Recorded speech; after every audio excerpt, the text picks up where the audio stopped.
Life Audio. Today on Talk About That, John strikes up a conversation with a total stranger and thinks an octopus and a squid are the same thing. Meanwhile, I'm conflicted about buying toilet paper in bulk and defend myself to John on my lack of Disney expertise. Plus a conversation about what time does to our legacies and whether we've constructed our own Truman Show to insulate us from the real world. Today's episode is not sponsored by vacuum cleaners.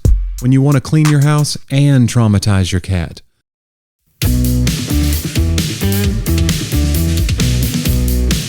It's a summertime tradition, Johnny. Let's talk about that.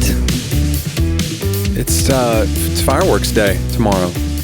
Yeah, we're recording this. It's a big, it's July 3rd, yeah, 2023. Right. Which we don't always record on the day of.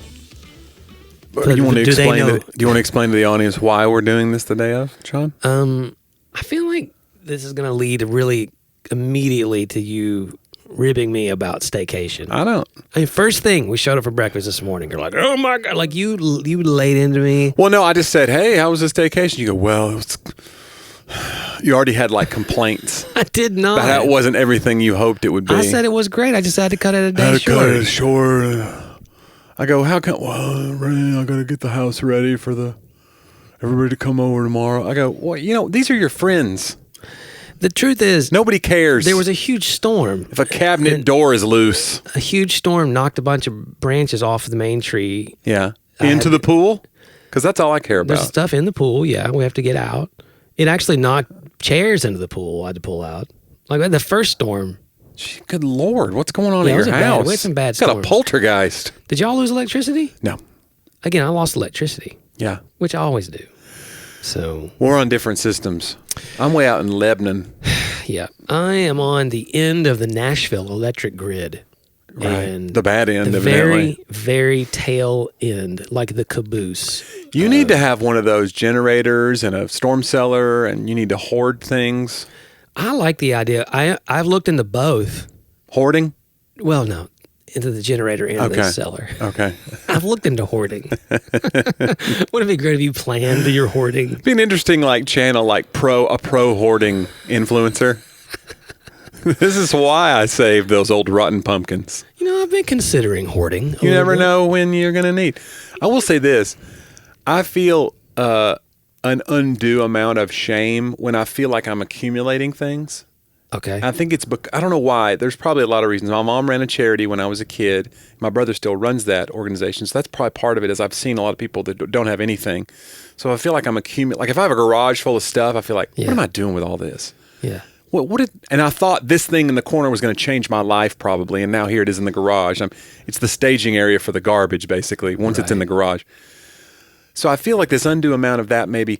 But even I think there's a very Southern thing. We've talked about it before about how Southerners feel we over apologize. Like if you're going to get to your seat on the plane, you're like, I'm sorry, I gotta get to that. And they're like, I bought the seat. Right. Just move. I don't want to be rude, but why am I apologizing? Yeah. You knew when you sat in the aisle. You knew it had to climb. You knew over somebody was going to have to climb over you. Why did you buckle your seatbelt? Yeah. You knew you're going to have to get up. So anyway, I felt a weird shame the other day, and I thought about it, and it was I was buying. First of all, hoarding. I was buying toilet paper, and I'm looking around for the 8-pack because I don't want to buy the 28-pack or whatever. And then I thought, why do I care? It's like you have this weird vision of rolling up with the gigantic amount of and people going look at this guy. Look at the big roller. What did you eat? High roller. Yeah, and I thought, why do I? By the way, if they haven't called us 28 packs the high roller, why not? What are we doing? What is your strategy why would you not want to buy the most toilet paper possible? Yeah. Are you swearing off pooping? I don't understand. What is your end game? Right. I don't want to get stuck with all this toilet paper when I stop going to the bathroom. Unless you think you're going to die imminently. Right, I could see it then. Buy all the toilet paper you can. Yeah, and even then, you give it away. What a great... Now listen, put that in your will. That's a weird will. Yeah. I overbought at Costco to my grandson. To my youngest grandson, I bequeath all of the toilet of paper. the quilted northern. In the West Wing. I'm an Angel Soft man. How about you? I'm a Costco toilet paper guy. Oh, so you got the... We get the big... We get it. But Costco, that's not good toilet paper, is it? Great toilet paper. Really? Yeah. I'm a little weirded out with toilet paper marketing culture. Yeah. Like the Bears. Uh-huh. Like, part of me goes... What's the slogan? Enjoy the go. the go. Yeah. And I'm like, I don't know. They treat this like a major problem that they're solving. And I want to go, is this as big of a problem as your marketing is indicating? Like, my gosh, we have solved this global crisis of uncomfortable toilet paper. And I suppose it could be too thin. I don't know if I don't think you want to enjoy the go.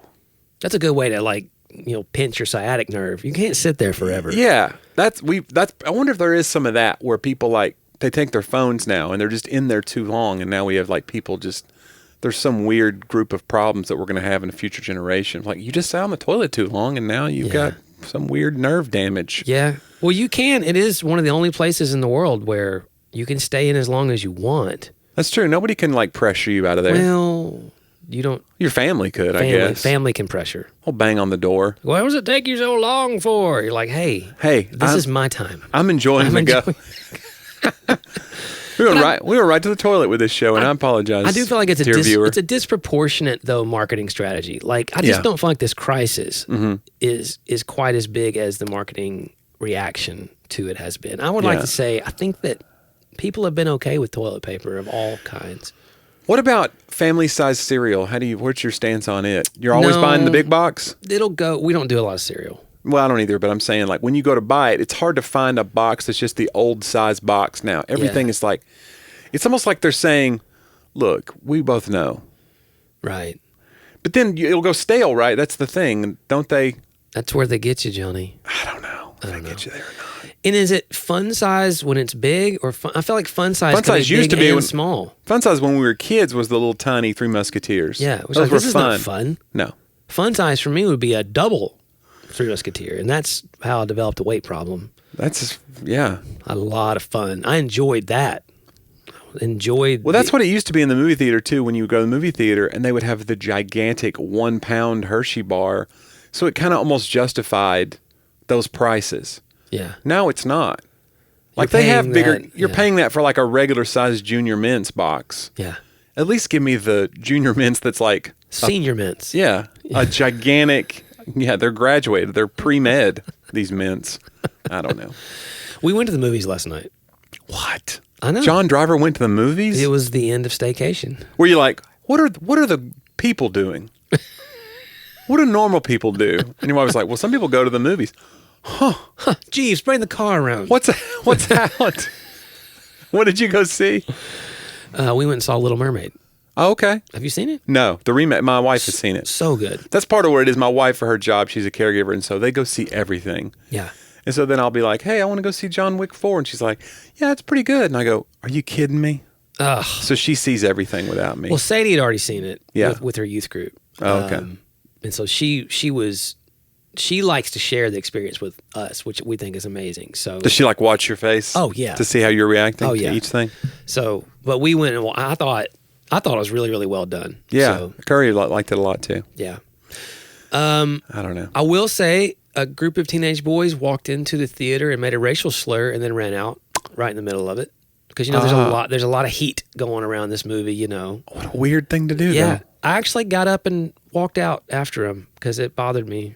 That 3 teenage boys being dumb, and I saw them go out the door. And good grief. Yeah. It's been out forever. Yeah. It's such a strange... I think they were going into each theater and yelling something because I saw another one. Oh, right. But I don't know. The high alert in places like that too, of like my daughter's generation. Yeah. Someone coming in and yelling something is very alarming. Like yeah, right. It's not it's not the kind of day and age where we want there to be any. Mm-mm. So anyway, but other than that, I thought it was a great movie. So yeah, that's cool. I need to go see it. I've never seen the original Little Mermaid. Okay, Johnny, what? Yeah, I just don't. What is the deal? I'm just not a big Disney. Are you a fascist? Like, when did you first realize that your soul was corroded? like down to the core. I know the key plot points. Do you only dream about murdering people? Yeah. Or do you dream about other things too? You don't know the songs. I know Under the Sea. Isn't that kind of a calypso? Yes. Dun, dun, dun, dun, dun, dun, dun, dun. Yeah. Yeah. And that's Sebastian, correct? So you know the characters somewhat. And I know Ursula is the villain. Uh-huh. And she was a different thing in the live action. No. Yeah, I think she was a squid. She's a squid. Now she's an octopus, right? I thought they changed Ursula into an octopus. I feel like that those are the same things. No, they're not. In both movies. No, they're not. She was a giant squid. A squid is different than an octopus. What's the difference between a giant squid and an octopus? First of all, a giant squid is different than a squid. Giant squids are very rare, and they've only been seen like once or twice. They're in the very deep, deep ocean. They almost look like octopi. No. And don't. We're getting into. You don't like that I said octopi, do you? You thought that was pretentious. I do think it's pretentious. I remember in the Aquaman movie that they had the underwater scene where it was a big party and they had an octopus playing the drums. And I remember thinking, this is really silly. By the way, superhero movies should be a little silly. Can I tell you how? I remember thinking that was especially silly. How utterly absurd it is that you've seen Aquaman. Aquaman and was not the original Little Mermaid. It's a big superhero movie. Utterly absurd. I've lost. I didn't think it would be possible. Have you not seen Aquaman? No, I've not seen Aquaman. Or Aquaman 2? The Search for More Money? Aquaman? No. I haven't. Search for more money. Hey, speaking of. Yeah. John, segue. Take just a few moments to hear from a couple of our sponsors.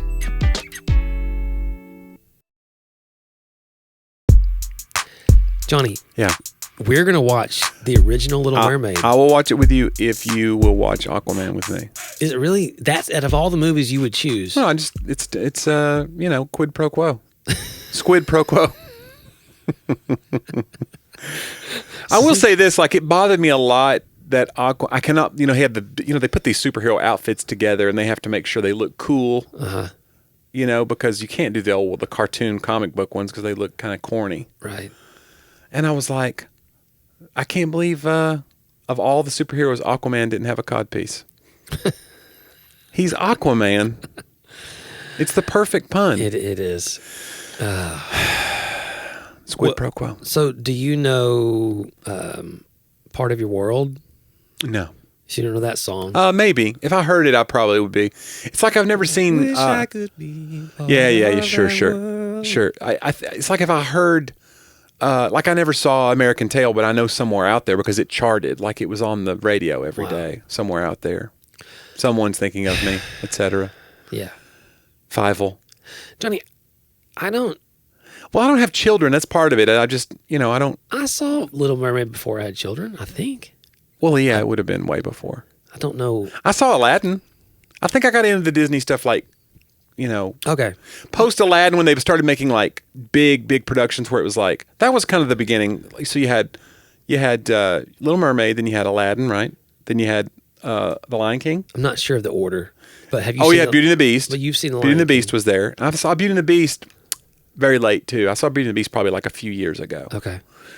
And then... and you have seen Lion King. I worked at the movie theater when Lion King came out. Okay. We had a showing of Lion King every 30 minutes. Wow. We had it in 5 theaters at once.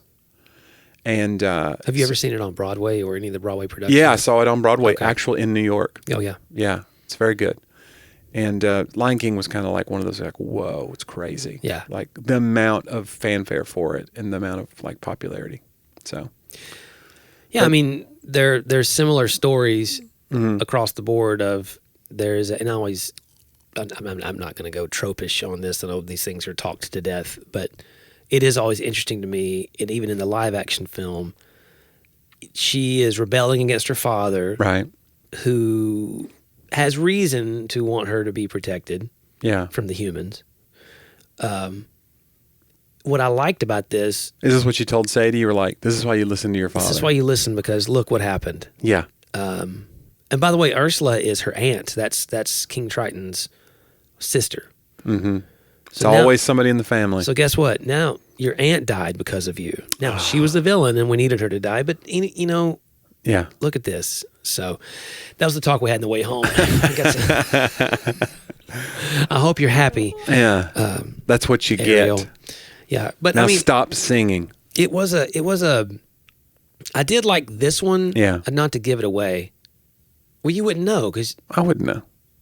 So I know that there were some adjustments made as far as like, wasn't there a thing about, I want to say consent was part of it or something about one of the songs they changed to be, and it was about, instead of the man being the aggressor, it was almost like, I can't remember what it was. It was something along those lines though. I think maybe some of Ursula's original talking Ariel into, she takes her voice. Okay. And so when she does go to the surface, she can't talk at all. So she has to win the prince's affection as sort of within 3 days without using her voice. And I think there were some things in the original that were a little like, hey, here's how you use other parts of your... Oh, I see. Yeah, to win the affection. I don't remember that being in the movie last night. That's how I got Curry, by the way. Just didn't speak. I couldn't speak, and so I had to use my masculine wiles. Yes, your charms. You never hear that. It's always feminine wiles. Masculine wiles are just, what am I? Yeah. Making duck noises with my armpit. Guiles. Yeah, it's not. Yeah. It's money, basically. That's all. Well, in the original, the prince is actually the one that kills Ursula. Mm-hmm. It's in a big swirling whirlpool while she's turned into a huge monster. That's sort of an old Disney thing. Once the villain finally gets the ultimate power, they did the same thing in Aladdin. Right. Turns themselves into the biggest thing imaginable, and they're but by being so large, then they're also slower generally, and so they're opening themselves up. It's their hubris, Jonnie. Yes. Now they have weaknesses they didn't have when they were small. At any rate, this time though, instead of the prince, it's actually Ariel. It's the same way, but she actually is a ship, and the swirling thing has a big pokey stick coming out the front. Wait, what? I don't know what that's called. The mast? Is it? No, the mast is what's coming out the very top. Okay. So it comes off the front. What is the pokey stick? The pokey stick. Coming out of the front of a ship. Are you sure you want to be a sailor? I'm a maritime historian. And so anyway, it's actually Ariel. It'd be great if you heard somebody giving like a dissertation on like maritime law or maritime history, and they were just like, and then the pokey stick. Guys, I said what I said. Have you seen that commercial where I don't even know what they're selling? I had actually seen it. I've heard it from the other room. And it's like a husband and a wife, and they're doing something, and they're using the product or whatever. And she goes, this is the best thing we've ever made. And the husband goes, what about our children? She goes, I said what I said. So anyway, I stand by pokey stick. Yes, as you should. But I liked that, they didn't have to have the male hero save the day. Like she could also save the day. Equally, they could save the day. Do you think we're in danger of like an overcorrection though, where we're never going to have a male hero ever again, because we just like, we had our turn, and now it's just going to be like this overcorrection of like all these, what you would call in movie terminology, you would call a Mary Sue character, like a female. Rey was a Mary Sue completely in The Force Awakens. Yeah. So most of the reviews I read were like, we've made this character, she's basically like Jesus. Right.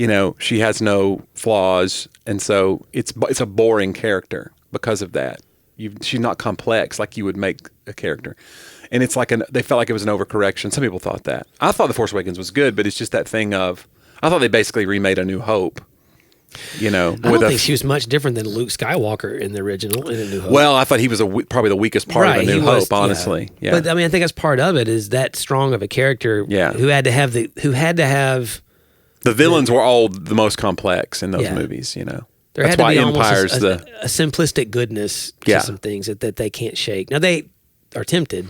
Yeah. It is a little. Well, that's why Empire's the best of those movies, probably, because he's having this like dark night of the soul. He's having to train. Right. The Yoda is interesting and mysterious and green. He had a pokey stick too. Oh my gosh, he's poking him and bonking him, and it's okay.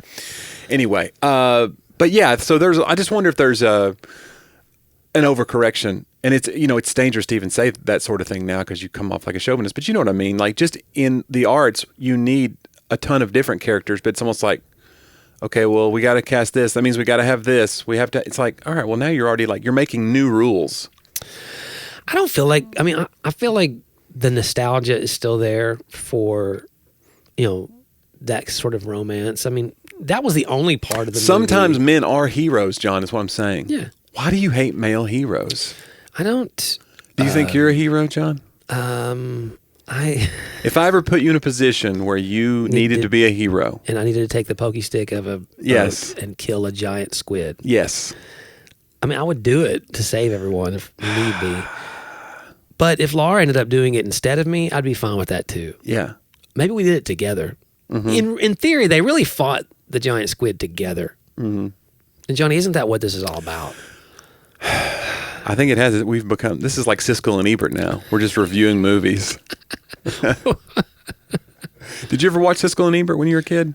I know you're 5 years younger than me, so maybe their relevance was I would see thumbs clips. up, thumbs down, and yeah. I knew who they were.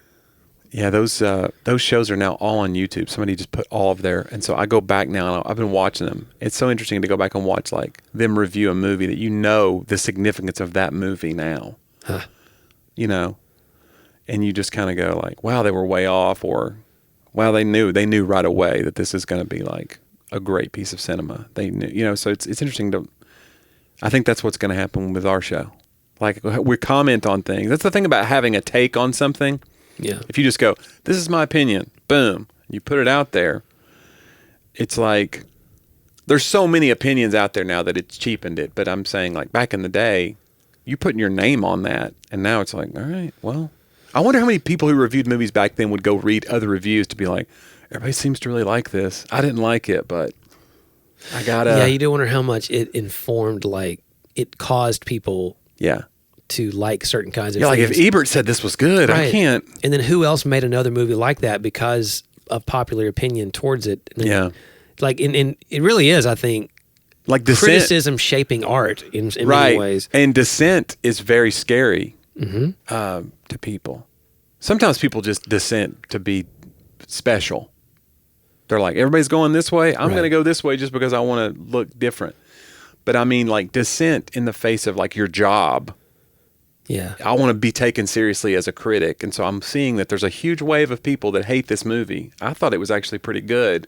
Yeah. But I'll look like a fool if I start extolling the virtues of this movie. And that's why they never made a Ghoulies Part 2. Yeah, and I think it speaks to the lack of...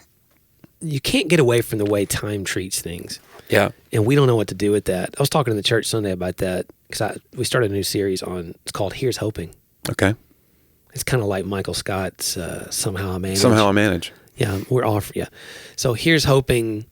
And I was kind of telling my own I opened it with like, hey, I'm just going to be vulnerable. And I told a lot of my story of facing hopelessness in the last 3 years. Everyone's got the pandemic story. I sort of talked through my version of that as a pastor, and then some of the personal things as well, cancer scares, other things. And what really struck me was you can't account for time. And I think that's where people freaked out. I don't want to have a pandemic talk, but I do think this one little point on it.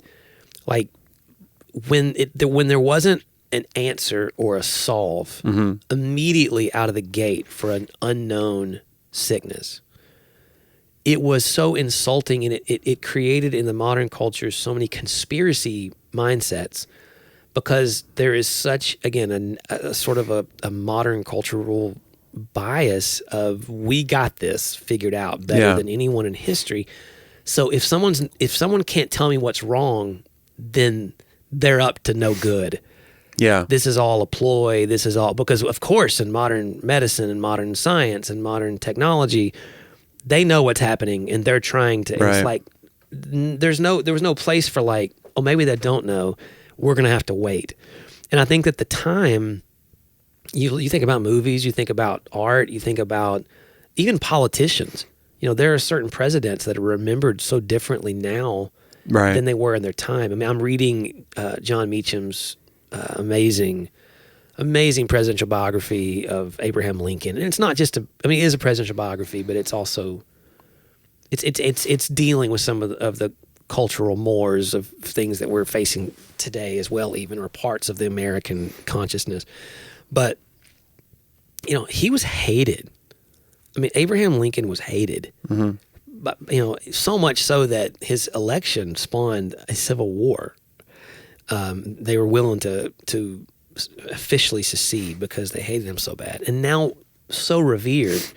But there's no way, and if you read the articles during the time, which I like to read, even like local Nashville newspapers and things from that time, like you just can't account for presentism and hey, I feel like I've got the take, like you said, on this right now, and there's just the crucible of time changes things and even changes perspectives, and you just really can't know until time has passed. But it's the one thing that we hate the most. So it's just an interesting, I think it's the way God has made things, that you're going to have to go through this. You're going to have to come out the other side. And that was the whole talk on offering hope to people. Like, there's just some things you can't have perspective on until you've gone through them and you come out the other side. But yeah, interesting. I'm really counting on history to view me as better than I am now.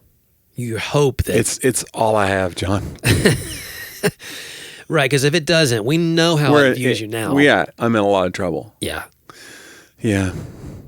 I don't know.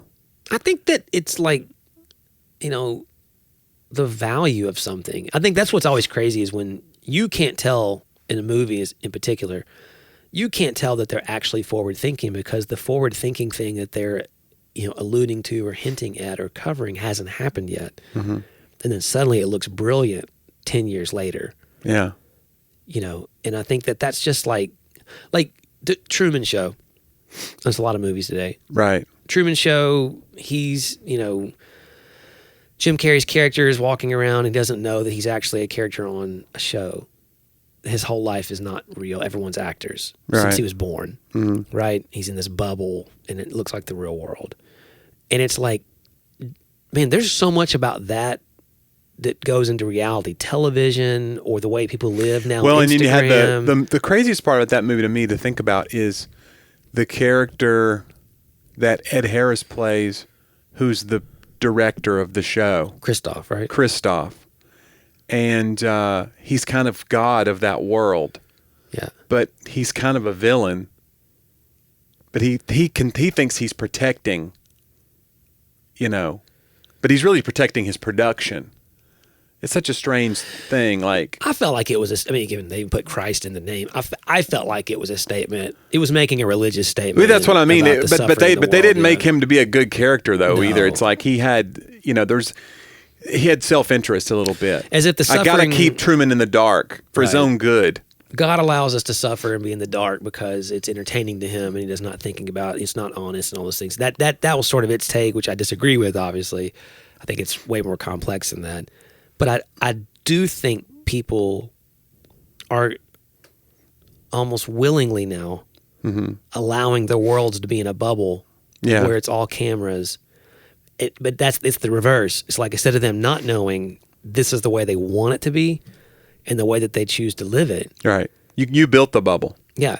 And now you want people to see you as this character and not as yourself. Well, and I think that's true of like a lot of what you see on social media is like we starting to treat other people like they're just extras in our life. Yeah. Rather than real people. You're just like background. Mm-hmm. Like, have you seen these videos where the key feature of the new phone camera is that you can take the guy out of your shot that's walking behind you on the beach. Because you want to be on the beach by yourself. But these other rubes are out there. How dare they? They ruined your shot. Well, I can just circle him now and hit delete, and he's gone. And AI will make a little ocean wave behind him that totally matches the other ocean wave. It's like, that's a selling point of the camera now. Yeah. We don't have to interact with other people. Yeah. And people will spend hundreds of dollars to get this feature. They're like, oh, I got to have that. That's it's like almost a telling thing. And I get that everybody's had a shot of their fame and where you go like, oh, there's this guy that walked around, he ruined it. I don't mean that. Right. I just mean in general, what does it say about us that that's a huge selling point? Is like everybody wants the beat to themselves. Well, we can make it look like you did. You know? I did see one of those commercials where it was a dog squatting. Yeah. That I understand removing, you know. But no, it's very funny, very interesting. I think that it's funny you'd say that. So I want to promote something. Oh, so please. If you guys don't use the Lectio 365 app, Lectio Divina is a sort of monastic practice of praying scripture, morning and evening.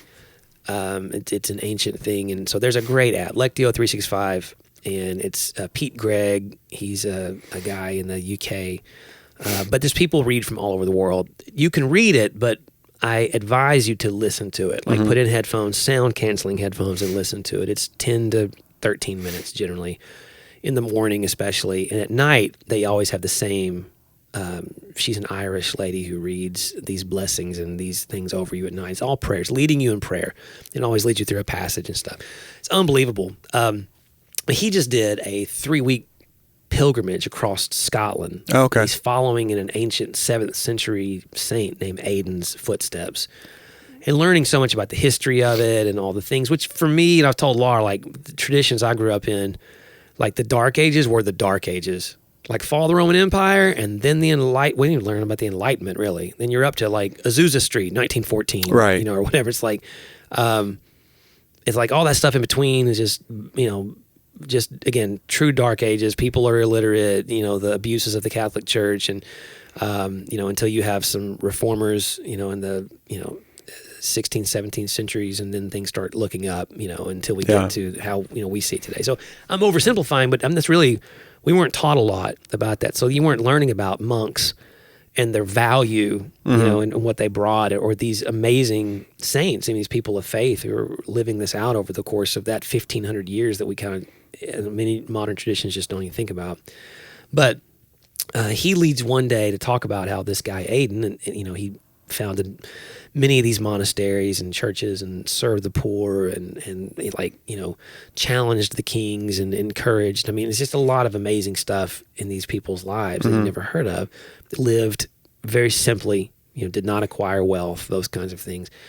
One of the things Aidan would do, though, is, I mean, he had this kindness. I mean, he was on pilgrimage. He was walking all the time.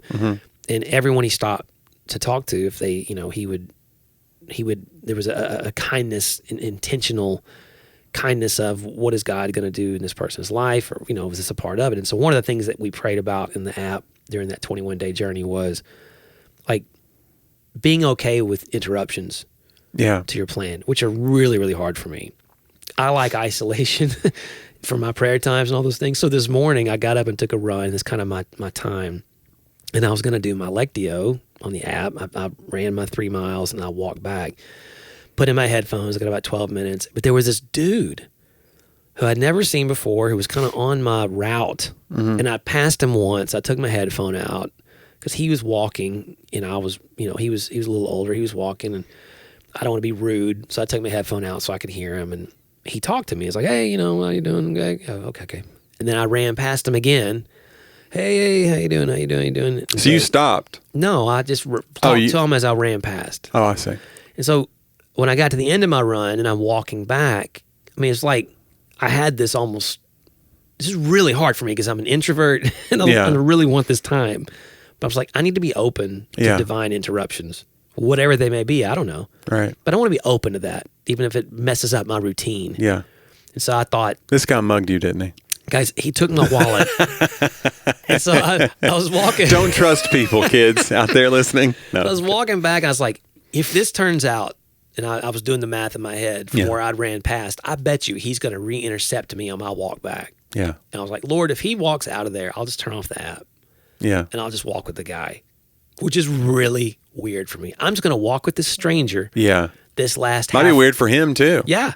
But he'd been super friendly, and you know, sure enough, he's walking right out, and I'm a little ahead of him. And so I just stopped, took my headphones out, and I was like, hey, you walking back? He's like, yeah. I was like, well, I guess I'll walk with you if that's okay. Like, I just did it. Yeah. He was like, sure. Walked over, learned his name. He's visiting here from Nova Scotia. Huh. Yeah, visiting a friend. And we walked about a half mile, just talked about, the weather stuff happening up there, with the fires and everything and stuff. And I mean, nothing much of consequence. And then he turned off his way. And it was just a weird, one of the things, hey, Lord, help me live this day to the full. Yeah. Being true to you and all that I do, help me to be kind to everyone that I meet, And it was just like okay, well, that was not my normal Devo. Yeah, I know you enough to know that would have been the stretch for me too. I didn't say anything. I just said God bless at the end, but I didn't Do you talk to the person in your row on the plane? Like, do you go out of your way to? I'm awful at that. Yeah, I'm bad at that. But here's what's funny about it. Anytime it's ever happened where somebody was a chatty person, it's always been really, really good conversations. Yeah. I've never had because you're always afraid if it's a 3-hour flight, you're like, if we get going and they're like, what do you do? And then I tell them and then they're like, tell me a joke or whatever. Yeah. And then they end up being some, crazy person or whatever your worst nightmare is. Then you go, now it's 3 hours of this. Yeah. So I try to just put the headphones in, dial in, let them know I've got a movie to watch. Yeah. But every time someone has ever interrupted that or been like, hey, so where are you headed? And Nashville home or whatever. It's always been a really good, and I always go, oh, this is cool. I made a friend. When we reach out, John, beyond ourselves. We like it. Why do we not do it? I don't know. I mean, obviously it's fear of whatever. The extroverts listening. There's a fear of being known, and it's our fear and it's our desire. We want to be known, but we also want it to be on our terms, maybe. I think I fear the waste of the time. Yeah. I fear I'm going to get stuck in this now, and I could have read, I could have written, I could have rested, I could have been this person's now going to, and that's where I have to get better. That's what I tried to do this morning. Hey, okay. Yeah. I need to let my time be open. And now you've got a new best friend from Nova Scotia. Let me tell you something. I don't think I'll ever see him again, but yeah, it's. What if you got back and then somebody was like, you're like, remember that guy? You saw the guy? Laura's in front of the house as you're walking up. Remember that? Did you see the guy? She goes, there was no man, John. There never was a man from Nova Scotia. It's you just got Fight Clubbed. He was you. He's your alter ego. Oh, my goodness. I was thinking it was an angel. That's what you were calling. Oh, okay. Yeah, that could be that too. Entertaining angels unaware. Yeah, Nova Scotia, man. We talked about Curse of Oak Island a little bit. Oh, okay. Yeah, because that's where that is, Is he a big fan? He was like, yeah. He goes, we've known about that. It's always been kind of interesting all these years and stuff. So, but yeah, no, I want to be more open to it. I'm okay being the introvert. I've made peace with that. Yeah, but you want to stretch beyond yourself to be your best self. That's okay too. I want to be the one that pleases God. Okay, God. Because there is a blessing there that I'm missing for myself as well. It's not, but I do want to be a blessing to others. Yeah, I was talking with my wife last night about there's this thing that we do sometimes. I'm a worrier, and so I try to remember when I'm I worry about people and situations, but sometimes I'll worry about a person without reaching out to them. Yeah. So and I think that the work is done because you've thought about it, and I go. There's a thing where you have to go beyond that because we're talking about a particular person in our life. And I was like, I think this person is worrying and they think that is care. Interesting. But it's not. When you care for somebody, it's not just about well, I stayed up nights thinking about you. Yeah. It's that's not the same thing. We got to show care for one another. And, but people who overthink things and overcoach things like I do, sometimes it's easy to mistake that as the same thing. That's fascinating because you almost assume that they should know how much you care. They should know how much I care. And it's easy to show somebody how much you care about them if you really want to do it. Yeah. But we're like, no, you don't understand. I've been sick about this whole thing. Well, I didn't know that. I have two sides of that coin. One is, yes, I've been trying with community and people in life. Hey, if I do think of them or I've prayed for them, I do try to reach out. And a simple text is the easiest way. Just say something kind. Yeah. Let them know that they're on your mind kind of thing. HBD. But that's my favorite. That's my favorite text to send somebody. I didn't even want to say all the words "Happy Birthday." I couldn't get it out. Yeah. HBD, buddy. But I think the flip side is there are some people in life I'm trying to break myself from. There are some people I check in on that I know it benefits me in the long run. Yeah. I hate that. I'm confessing this. Right. If you want to go dark, because the whole like I'm just worried about you, I didn't actually care. I didn't show care. I cared, but I didn't take the action where you knew that, you know. Mm-hmm. But there are times in life where my caring or checking in on someone is reverse engineered from a selfish thought or from a need of mine. Like, I'm going to need this. It's coming up, but I haven't talked to that person that I'm going to need this from in a while. I wonder how they're doing. But it all came from, I mean, again, I'm getting this I'm letting you guys in on the dark, selfish side.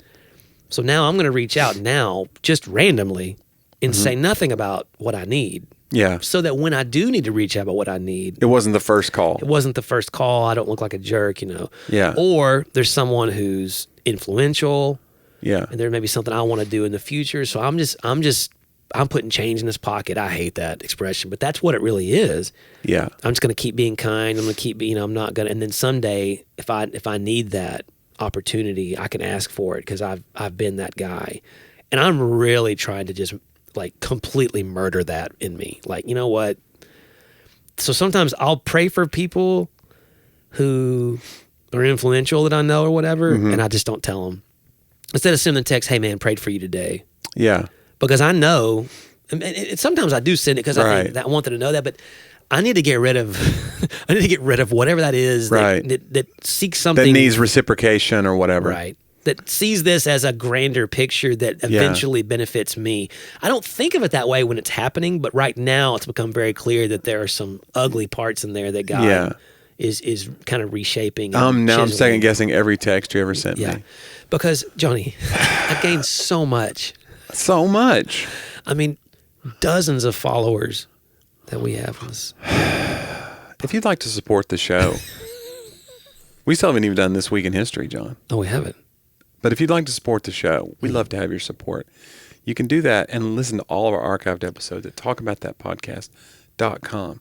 Click on the link in the upper right corner if you want to donate to the show, support the show. You can get ad-free content that way. We love having you on board. We want to thank our patrons. Yes, thank you. A throng of them. A shipload with a pokey stick coming out the end. In the front. Jeez, these stupid maritime rules. Okay, here we go. John, it's time to go back. Way back, John. This Week in History, it's a segment we like to call Talk About Then. I do not remember this story, but it's amazing that it did not plunge us into war. Do you know what happened today in 1988? Did you know that the U.S. Navy shot down an Iranian passenger jet? Wow. I do recall that vaguely. I mean, I guess I would have been 14. But it's amazing, like you just go like, I guess Iran wasn't the Iran of today and just weren't. So this is the story. Iran Air Flight 665, a scheduled civilian passenger flight from Tehran to Dubai, was shot down by a surface-to-air missile fired from USS Vincennes of the U.S. Navy. The aircraft was destroyed, killing all 290 people aboard, including 66 children. The Vincennes had mistaken the aircraft for an Iranian F-14 jet fighter, even though the jet was flying over Iran's territorial waters in the Persian Gulf along its scheduled route.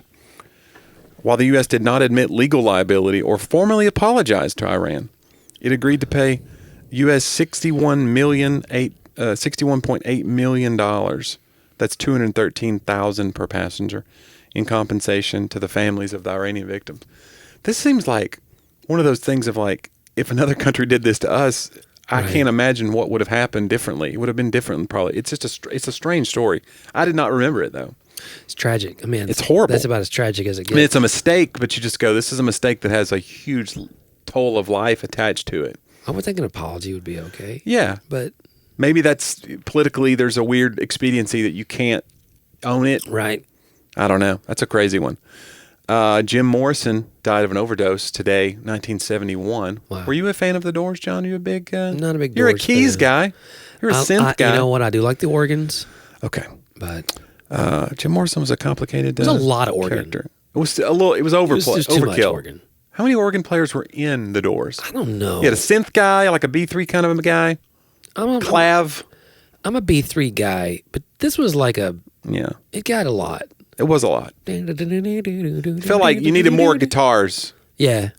Take one of those out, put a guitar in, and now you have probably the traditional. Yeah. But that's what made them the Doors. John. That's true. They'll never make it. That's what I guess. You heard it here, folks. Yeah. Siskel and Ebert. Yeah. The first public demonstration, John, of color television today, 1928. Wow. That's the early. inventor, John Logie Baird. John Logie Baird. His middle name was Logie. Demonstrated his mechanical color television in London. His system used scanning discs at the transmitting and receiving ends with 3 spirals of apertures, each spiral with a filter of a different primary color. It used 3 light sources at the receiving end. This seems like early to me, too. 1928 Jeez. Was the first public demonstration. I already don't know what he's doing. It did. The demonstration was of Noelle Gordon wearing different colored hats. She went on to become a successful TV actress famous for the soap opera Crossroads, which we all I love remember. Crossroads. Wasn't that your favorite? In the 30s. That does seem early. I bet they freaked out. Yeah. I bet they freaked. It'd be like we talked last episode or two ago about. I don't understand how television works anyway. Our friend's uncle who saw the iPad for the first time. Can you imagine seeing color television? Yeah. And I'm sure it was super expensive and not, I don't know when the first one came into like the American household, but. I feel like color television didn't hit until. Like the 60s. Yeah, and this is 28. They already had it. So it was a public demonstration of it, but it was probably this was way a conspiracy. Too much. Why were they holding it back? Who killed the color television? The first transatlantic hot air balloon crossing, John, today, 1987. That's late. It was British billionaire and Virgin Records co-founder Richard Branson, of course. He was kind of the Elon Musk of his day.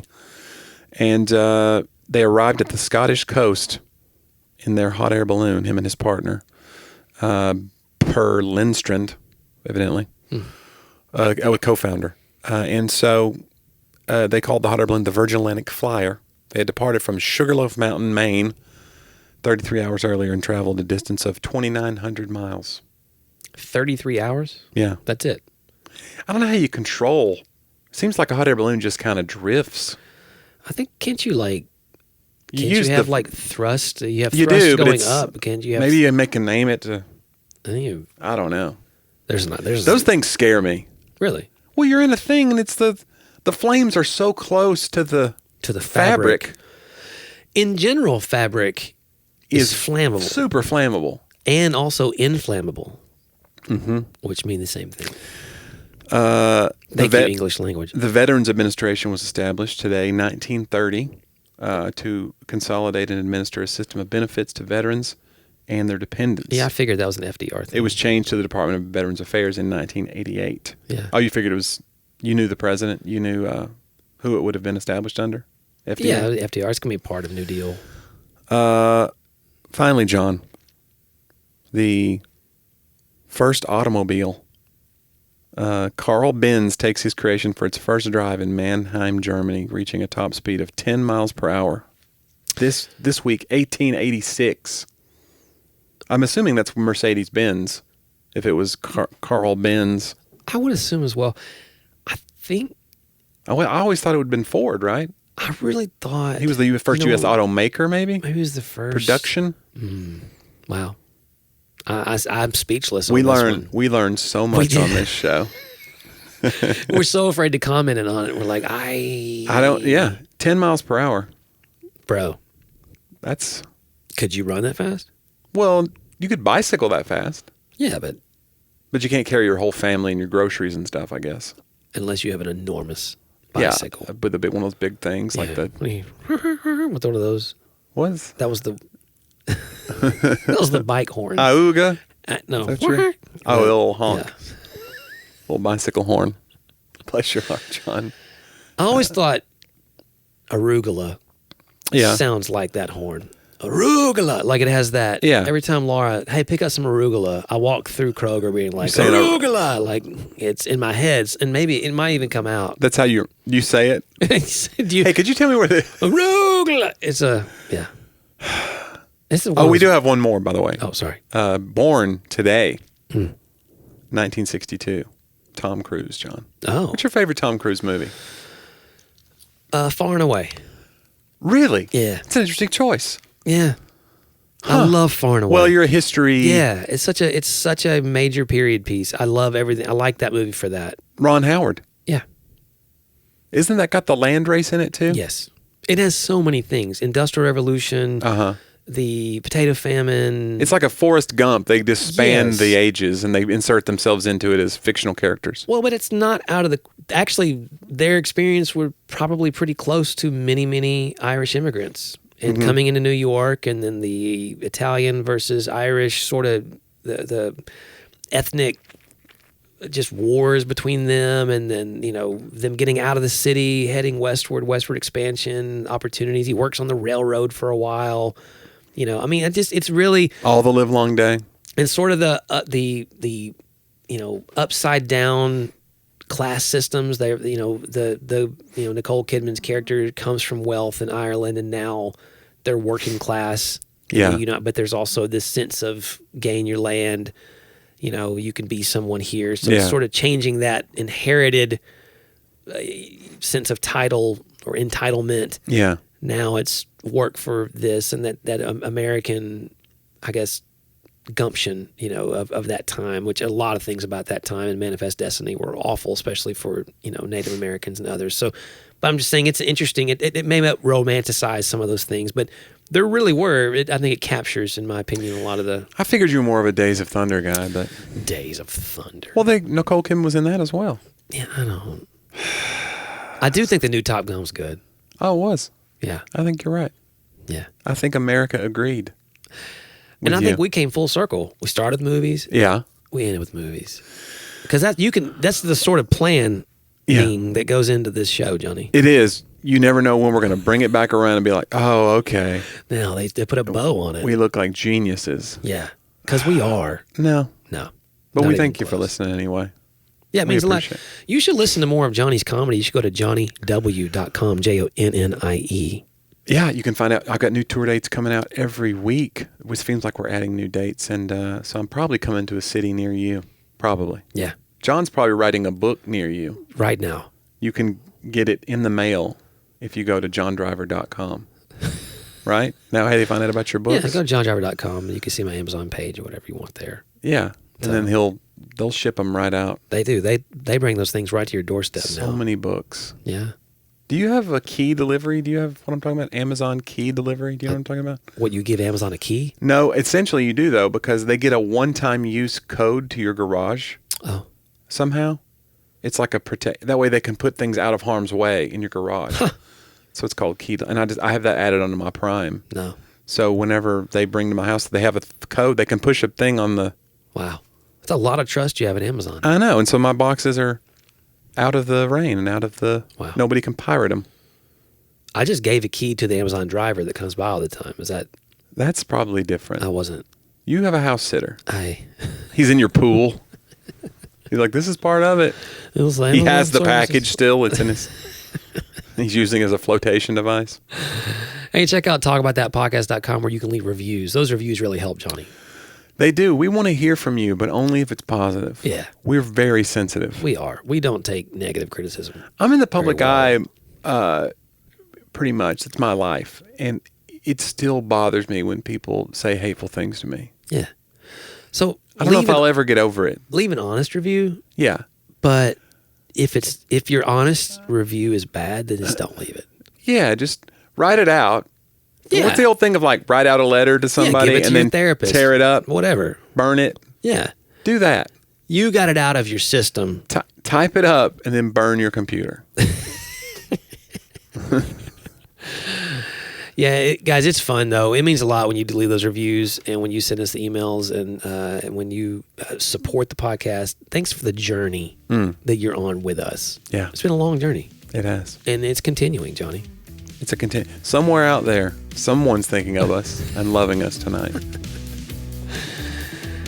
You can expect more exciting insight like that next week on Talk About That.